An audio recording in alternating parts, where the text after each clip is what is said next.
The horrors of war can cast a dark shadow over the lives of soldiers long after they come home. For some, traditional counseling doesn't achieve the results they're looking for as they try to readjust to ordinary life.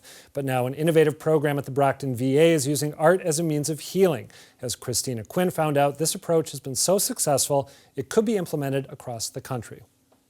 So today's prompt is who I was, who I am, and recovery through art. It's creative art therapy, writing poetry, painting, sculpture, even latch-hooking rugs. These veterans are finding a way to heal through art expression. Without this, I know I would be back in the hospital. I'm hoping over a period of time, this will put me back to who I was and not what I am now. That transformation happens here at the Creative Expression Studio, housed at the VA Boston's Brockton campus. Program founder Griselda Hogan says veterans who didn't respond well to traditional talk therapy thrived in this program. It felt very safe, it wasn't stigmatizing, and we learned more about them than people who had been working with them for up to 12 years. The program helps those suffering from various mental health conditions, whether they are psychological wounds from overseas combat or right here on home turf. Hyacinth Graves completed a 10-week program for women veterans who experienced military sexual trauma and are struggling with PTSD. She says the course was invaluable.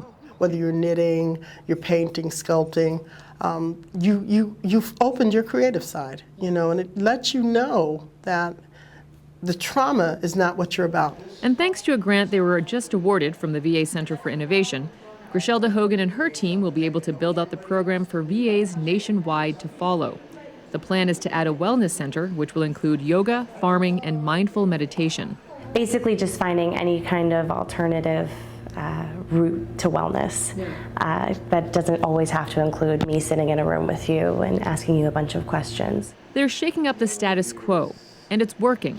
But Hogan is quick to give credit where it's due.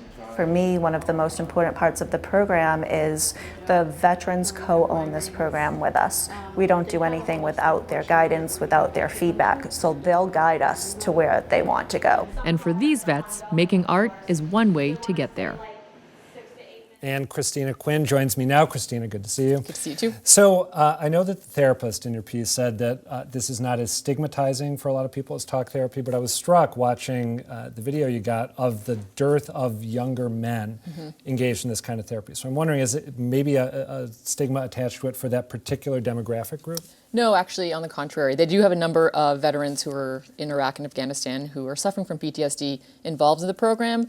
That particular day, they opted out of being photographed, so they didn't go to that class. But they're a lot involved. They're doing it? Okay. And you mentioned to me a few moments ago that there's a book coming out? Yes, yeah. Okay, tell me a little more about that. So the VA Boston is coming out with a book in a couple of weeks called Snafu Review, and it's going to be Snafu Review? Snafu Review. Is review spelled ordinarily or like R-E-V-U-E? Nope. Snafu Review. Yep, straight up review, Snafu Review. And it'll be a publication of the artwork that the veterans did and creative writing.